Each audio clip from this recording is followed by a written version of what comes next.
everyone, my name is Shelby Hurd and I am enrolled in Professor Walton's ER 323 class. Today I'm going to talk to you about the structured literacy approach. According to the International Dyslexia Association's article titled Structured Literacy Instruction, The Basics, structured literacy is an approach that uses different elements to help students learn to accurately decode words. These elements are phonology, the study of spoken sounds, phoneme-grapheme association, which is the process of associating a spoken word with a written letter, syllable instruction, which refers to learning syllable types, such as R-controlled syllables, open syllables, and closed syllables, morphology, which means learning about small units of meaning, such as roots and suffixes, syntax, which refers to sequence, and semantics, which refers to language comprehension and structure. Louise Spears-Swerling's article titled Structured Literacy and Typical Literacy Practices states that structured literacy is explicit, systematic, and sequential. To ensure student success, structured literacy teaching involves practice and review, student-teacher interaction, carefully chosen examples, decodable texts, and corrective feedback.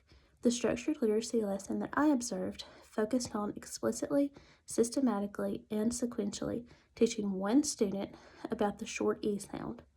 She began with a review of letter names and sounds. Her scaffolding included her using hand and mouth gestures while the student practiced vowel phoneme grapheme associations. This activity took roughly 1.5 minutes to complete. Next, she asked the student to separate short E words into individual phonemes. During this process, the teacher instructs the student to change a letter of the word and repeat the process, such as changing bet to wet. After he does this, the teacher asks the student what changed with the word, and the correct answer would be, we changed the B, the first letter, in bet, the B, to a W to make the word wet. The student completes the same process using counter blocks. He separates the sounds in the words bin, bet, and wet. So with bin, he changes the N to a T to make bet, and with bet, he changes the B to a W to make wet. Each time, the teacher asks the student what the word means and to use it in a sentence, and this is done to measure comprehension. This activity takes about 2.5 minutes to complete. Next, the teacher encourages the student to practice phoneme-grapheme associations by individualizing the sounds in the short E words being taught and then writing the letters. This activity took around 2 minutes to complete. After this, the student reads a decodable featuring the short E sound, which takes about 2 minutes. And this decodable was featuring a boy named Ben and a girl named Jen, and they read about 2 pages, and the video noted that they complete this decodable throughout the week.